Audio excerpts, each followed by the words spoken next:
Ketika dunia disarankan sebaiknya lockdown sampai waktu yang lama oleh globalis cabal seperti pernyataan Bill Gates, ternyata pernyataan ini tidak dianggap oleh banyak negara.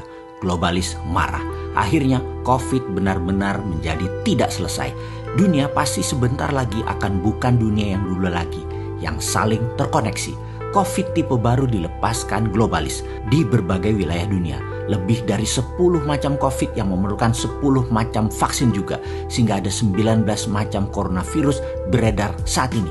Yang berefek kemudian adalah banyak negara yang panik, bingung, dan terpukul ekonominya. Sehingga yang akan terjadi masing-masing negara adalah melakukan menutup dirinya dan konsentrasi untuk internal bangsa dan negara masing-masing. Itulah deglobalisasi yang sebentar lagi pasti terjadi. Hal ini, masalah deglobalisasi, lockdown atau PSBB adalah hal yang dimaui oleh globalis agar banyak negara menyerah dengan kemauan globalis. Di dalam negeri, Indonesia memiliki musuh abadi. Musuh Indonesia adalah resesi, depresi ekonomi, inflasi, bunga bank yang tinggi, kebijakan politikus yang mementingkan kelompoknya juga untuk negara asing dibela oleh politikus tersebut, negara superpower yang tertarik dengan sumber daya alam Indonesia, dan terakhir, globalis. Itu adalah musuh utama. Untuk itu, Indonesia harus berstrategi. Sementara dunia akhirnya meyakini bahwa COVID akan bersama manusia dalam waktu yang cukup lama, bahkan hingga 5 tahun ke depan atau 10 tahun ke depan akan masih ada. Lalu apa yang terjadi di dunia sebentar lagi? Vietnam dan Thailand yang kelebihan beras mulai menyimpan cadangan berasnya untuk kebutuhan mereka sendiri. Rusia, penghasil gandum untuk Eropa dan Timur Tengah, mulai memikirkan untuk kebutuhan nasionalnya. Amerika pun mulai menyetok minyak bumi dari Timur Tengah. Cadangan pangan Cina dan cadangan energi Tiongkok sedang dikuras oleh Amerika. Karena pandemi ini, seluruh negara dunia menjadi egois, memikirkan bangsa dan negaranya sendiri. Ekspor-impor antar negara berkurang. Efek global seakan menunggu genderang perang meletus yang memang diadu oleh globalis. Saat ini Hong Kong tegang, Myanmar tegang, Taiwan tegang, Korea Selatan tegang, Jepang tegang. Bahkan Amerika masih tegang di dalam negerinya, juga Tiongkok tegang. Semua negara seakan siap perang. Tiongkok bahkan di sisi timurnya berkumpul semua kekuatan arsenal persenjataannya secara masif sudah tertata. Batu bara dari Indonesia dan Australia ke arah Tiongkok sepertinya akan ditahan di Laut Cina Selatan oleh armada ke-7 Amerika, dan ini akan menimbulkan tekanan kuat ke Tiongkok yang tidak punya suplai energi. Listrik bisa padam di Tiongkok sebentar lagi. Alat komunikasi bisa mati di Tiongkok sebentar lagi. Armada kelima di Timur Tengah milik Amerika terus mengganggu memperlambat kapal bahan bakar minyak ke Tiongkok. Armada 7 Amerika di Laut Cina Selatan mengontrol Vietnam, Thailand, dan negara ASEAN dilarang menyuplai ke Tiongkok untuk pangan. Tiongkok pasti murka. Lalu bagaimana sikap Indonesia? Di tengah pandemi corona yang berkecamuk perang globalis versus nasionalis Amerika, sesungguhnya posisi Indonesia tidak mendukung globalis maupun tidak mendukung nasionalis Amerika. Namun masalah Indonesia adalah terlalu mengandalkan asing IMF, World Bank, serta mitra dagang investasi ambil negara Tiongkok. Sesungguhnya kalau jadi perang berkepanjangan antara Amerika dan Tiongkok, maka inilah kesempatan emas membangun Indonesia tanpa globalis, tanpa asing, tanpa asing. Namun sayang, yang terjadi di Indonesia ada sebagian kecil pejabat, ada oligarki, ada kelompok masyarakat bayaran, ada yang tidak tahu apa-apa namun sudah tertanam kebencian mendalam akan kelompok tertentu, putra bangsa tertentu, dan terus saja saling serang, saling jelek-jelekan, dan selalu Indonesia gaduh saat ini. Sosial media mengambil peran besar mengendalikan doktrin maupun hasutan.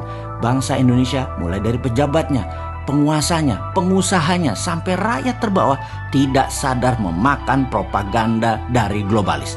Tapi ada juga yang sadar ini semua terjadi tapi mengambil kesempatan melacurkan dirinya baik ke asing atau globalis. Alih-alih membangun Indonesia yang berdikari, warga Indonesia malah bertarung dengan saudara setanah air. Anggapan bahwa bangsa Indonesia tidak memiliki kemampuan untuk bekerja dan membangun negeri, serta pemahaman bahwa tanpa pinjaman luar negeri Indonesia tidak bisa membangun, sehingga perlu asing, perlu globalis adalah ada di pejabat saat ini yang berkuasa. Ini menjadi titik lemah bangsa Indonesia. Sedemikian tidak percaya dengan kekuatan bangsa sendiri. ide membangun negeri Indonesia untuk berdikari menjadi terhalang dengan keyakinan keilmuan atau hegemoni ilmu dari kelompok kecil pejabat. Lalu ada perintah Sunan Bonang, yaitu perintah menyalakan api. Tinitah Sabdo Sumuruping Dahono yang seharusnya terjadi di masa sekarang ini telah menunggu selama 5 tahun lebih perintah tersebut untuk dilaksanakan. Di suatu tempat di Gunung Merbabu, Nara sedang melaksanakan latihan rutinnya ketika dia mendapati sebuah pesan dari kakaknya. "Adikku, kamu harus turun gunung sekarang. Lihatlah negerimu. Kini saatnya kamu bela tanah airmu. Bebaskan negerimu dari cengkraman asing." "Aku belum siap. Aku masih belum siap," Nara berkata meragukan dirinya. "Kamu tak akan pernah siap sampai kamu bertindak," demikian suara tegas sang kakak.